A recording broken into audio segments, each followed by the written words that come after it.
Magandang araw Pangasinan, magandang araw buong mundo. Narito na naman ang mga balitang nakalap ng Pangasinan Watch. Tuluyan ang lumabas sa bansa ang bagyong Egay. Ngunit sa pag-alis nito, panibagong bagyo na naman ang namataang pumasok sa Philippine Area of Responsibility na pinangalan ng Falcon. Ayon sa Pag-asa, hindi ito inaasahang tatama sa kalupaan, ngunit palalakasin nito ang hanging habagat o southwest monsoon na siyang magdudulot naman ng malakas na ulan. Si Bagyong Falcon sa ngayon po ay nasa silangang bahagi ng palayan ng Grupo Kalan.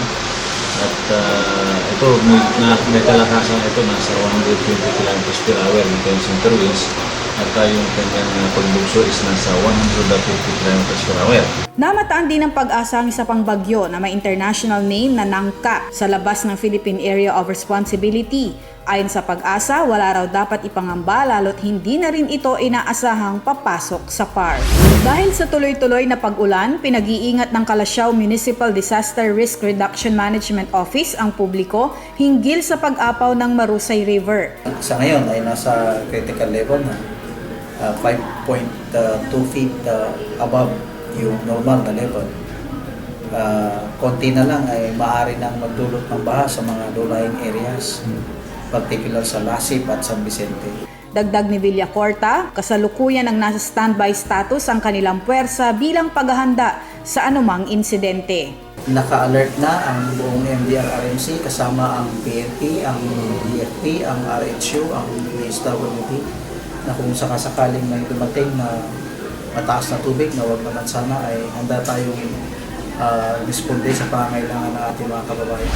Para sa higit na kahandaan sa sakuna at kalamidad, binuo ng Department of Interior and Local Government o DILG ang Operation Listo. Bilang source ng information with regards to disaster preparedness, pag nagbababa po kami ng information sa LGU, iba-iba ho ang action na ginagawa ng mga LGU. Kaya nagbalangkas ang DILG ng itong Alpha Bravo Charlie, mga hakbangin na gagawin kapag may darating na disaster, especially pag typhoon.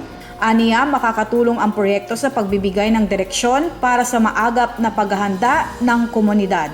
List to flowchart ay ini-execute once na may na-detect na ang Pag-asa, even outside the Philippine Area of Responsibility. Sa taya ng Pag-asa, kahit ito ay nasa labas pa ng PAR, mabibigyan ng sapat na panahon ang mga LGU para makapaghanda. Dagdag din ni Kuya, nakaantabay umano ang opisina sa pagmomonitor sa mga gagawing aksyon ng mga LGUs, lalo na mga potential risk areas sa lalawigan. Meron kaming online na monitoring sa Google Drive. Doon namin ipinapasok yung mga datos na ginawa ng LGU. Isiniwalat ni Divina Mangonon, apo ni Rafael Aquino, ang di umano'y iligal na pagkamkam ng kanilang 2 ektaryang lupa sa Lawak, Pangasinan. Ang nasabing lupa ay lugar kung saan nakatayo ang dairy farm na pagmamay-ari ng kooperatiba ng 5th District Farmers at pinondohan ni dating Congressman Marco Huangco. Ang una niya, dinasa pangalan namin yung lupa. Nung pinakancel nung Kulyado, Attorney Kulyado, o kung sino yung mga ma-influensyang tao, pinakancel yung pangalan namin. Inilipat nila sa Municipality of Lawak. Actually, 2007, 2008, nagbayad pa kami ng taxes. Lahat ng arrears binayaran namin, itinanggap ng Lawak. So that means to say sa amin ang lupa.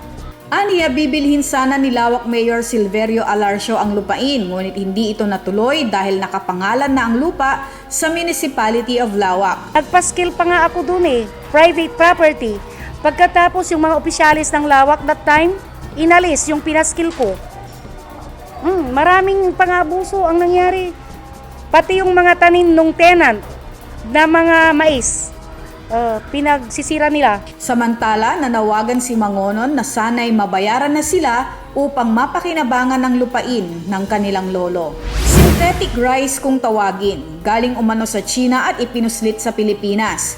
Yan ang higit na binabantayan ngayon ng mga otoridad, lalo pat pangunahing pagkain ng mga Pilipino ang bigas. Para daw ma-detect ang plastic rice is that magaan siya pag kinilo, tapos puting-puti siya, wala siyang brown streaks, at saka ang kanyang kernels ay uniform in size.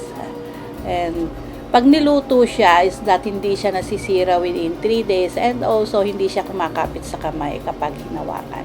Dagdag ni Orias, bagaman hindi pa nakakapasok sa lalawigan ang nasabing peking bigas, maigting na magsasagawa umano ng hakbang ang ahensya upang masigurong ligtas ang mga ibinibenta ng authorized retailer sa palengke. I-disseminate ngayon doon sa palengke na ang title ay ilang tips ng National Food Authority sa pagbili ng bigas, at ang sinasabi natin sa ating mga consumers is that bumili sila sa kanilang dating suki para makasigurado silang bigas, tunay na bigas yung nabibili nila.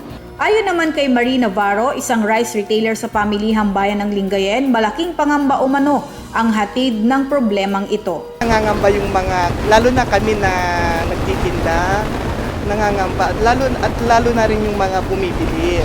Marami nagtatanong sa amin na tinatanong nila kung peke itong bigas namin.